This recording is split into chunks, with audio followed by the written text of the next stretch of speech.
I have to talk about the moment in the play that just destroyed me. I mean, I was like, just could not stop crying. I was such a mess. So it was Dear Theodosia, which is where two men sit on stage and sing essentially this incredibly tender love song to their children, and they talk about what being a father means to them, how it was so much more than or beyond what they had even expected. And I guess in the midst of all the politics and the bloodshed and whatever else, this just really felt like the heart of the play for me. Yeah.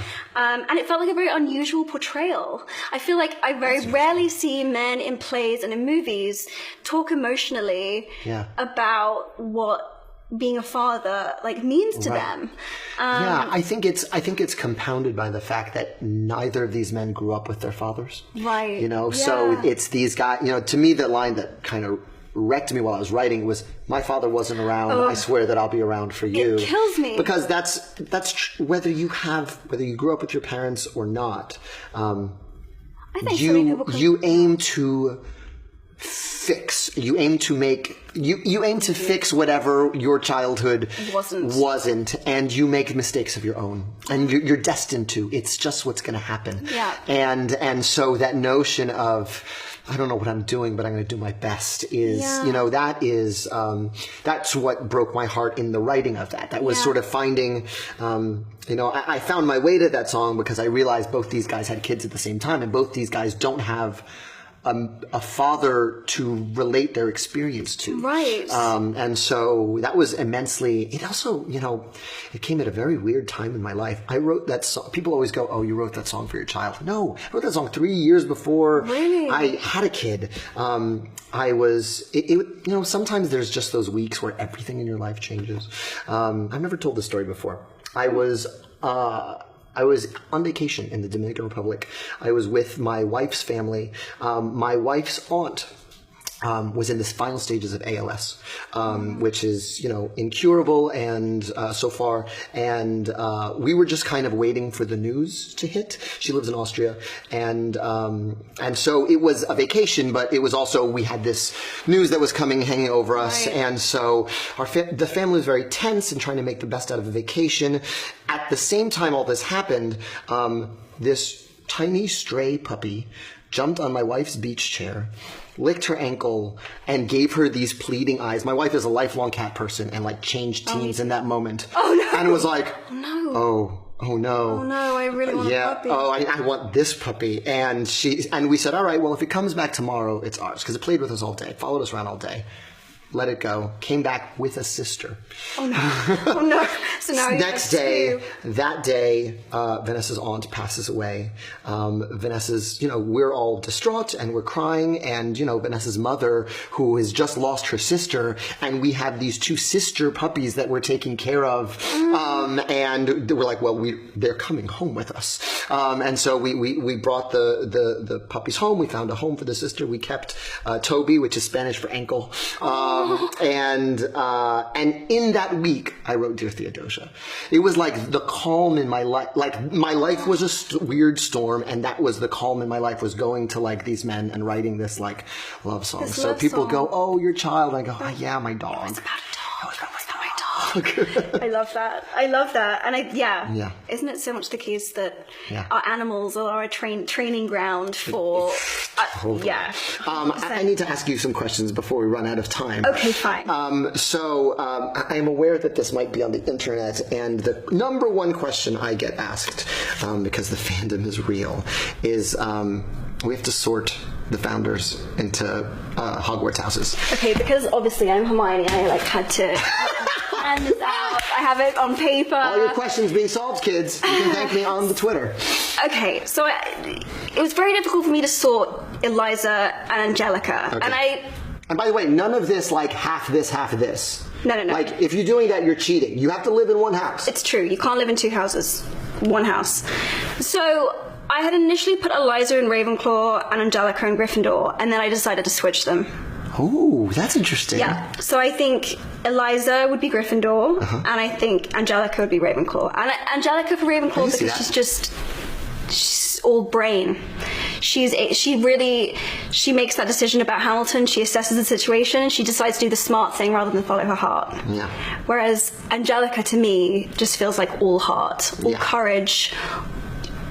So that was why I did that. Awesome. Who else you got? I've got Aaron Burr, who is obviously Slytherin. Just all ambition. When you reply to this on Twitter, please just put the gif of her raising her hand in the movie. That would be the appropriate thing. That would be the appropriate thing. Oh, me, I have the answers. I know. So Aaron Burr, Slytherin. He's Switzerland, just waiting on the sidelines. You said there was a case to be made. There was a case to be made. There was a case to be made for Hufflepuff. Love it. There's a case because I feel like as a young man, if Aaron could have grown or developed, or like he could have, but he kind of. Yeah, he could have developed, but he didn't. So Slytherin. He could have gone in Hufflepuff's direction, but didn't. Hamilton, Gryffindor. Yeah. For me, he's all authenticity, all courage, all authentic. And I will tell you the one thing that backs your argument, and now I'll tell you what your co-star said, which was different, was that as a soldier, his nickname was the Little Lion, which is the Gryffindor. This makes perfect sense. Yeah, but I asked Daniel Radcliffe when he came to the show. I said, "So please sort Hamilton into a house." And he went, "Ravenclaw, definitely." Why though? Like that quickly. But why? I don't know. I know he said. Call him about this. Yeah. Okay. Well, I'm going to ask him that. Okay. Well, I have to ask you two very quick things. Okay. One quick thing. One of my favorite lines in the play is when Hamilton says to Aaron Burr, speaking of Slytherin, "If you don't stand for something, what will you fall for?" Yeah.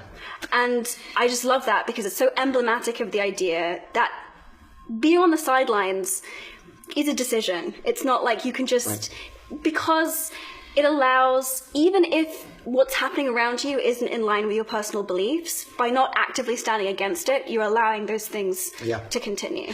Yeah, I remember for Martin Luther King's birthday this year, I was asked to read a speech, and there was a quote that has been resonating with me even today, which is, "There is such a thing as being too late." Yes, there is. And that is that's something that's really true, and that's something that we play with Hamilton and Burr. In terms of when do you act, when do you keep your opinions to yourself? Yeah, when do you keep your cards close to your chest? Hamilton couldn't help himself. He couldn't. And he wears his heart on his sleeve like I do. Where I have to and the tragedy in the way we tell it is the time Burr acts and Hamilton doesn't, one kills the other. They're not static over the course of the show. They change. Like Burr becomes more in his expression for power and his expression for political mobility. Yeah. He becomes more Hamiltonian, and Hamilton through tragedy sort of retreats. Yeah. Do you see yourself in Hamilton? I see myself in all of them. I see myself in Angelica. It was great fun being Angelica. I mean, the fun of writing is you get to be all of them. You get to be everyone.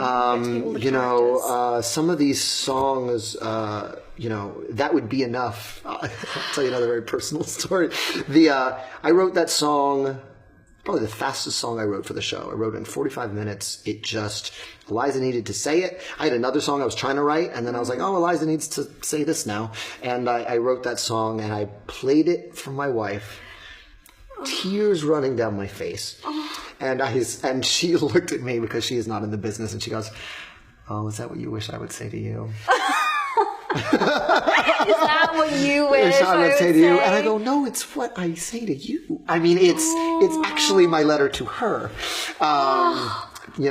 So he for she. Okay, that's amazing. Everyone should read the lyrics to that song. Okay. But yeah, that's actually my love letter to my wife. That makes me like you a lot. That's great.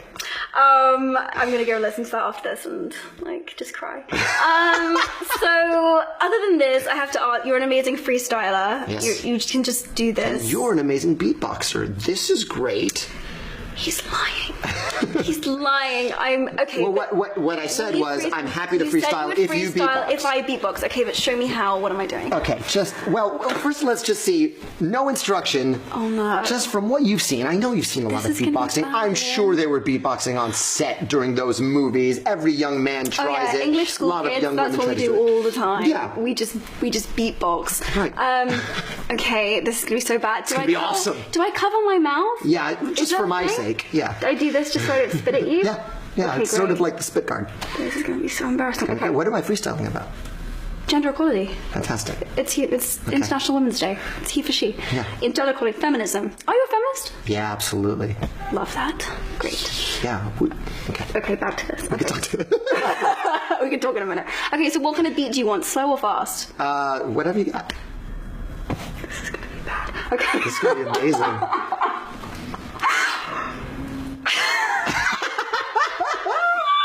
Okay.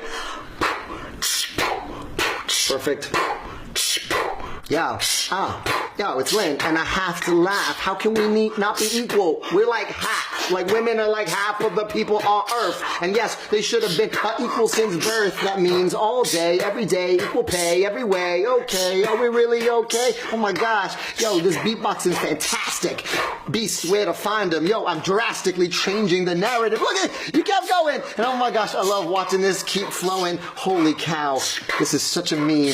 Thank you. This is the Beatbox Dream Team. I'm so embarrassed right now. Wait, I'm that- literally the color of like a tomato. I'm so red. That was amazing. Oh my gosh, thank you for having me. Thank you. That was the best ever. Yeah, thanks. Oh, love you. Thank you.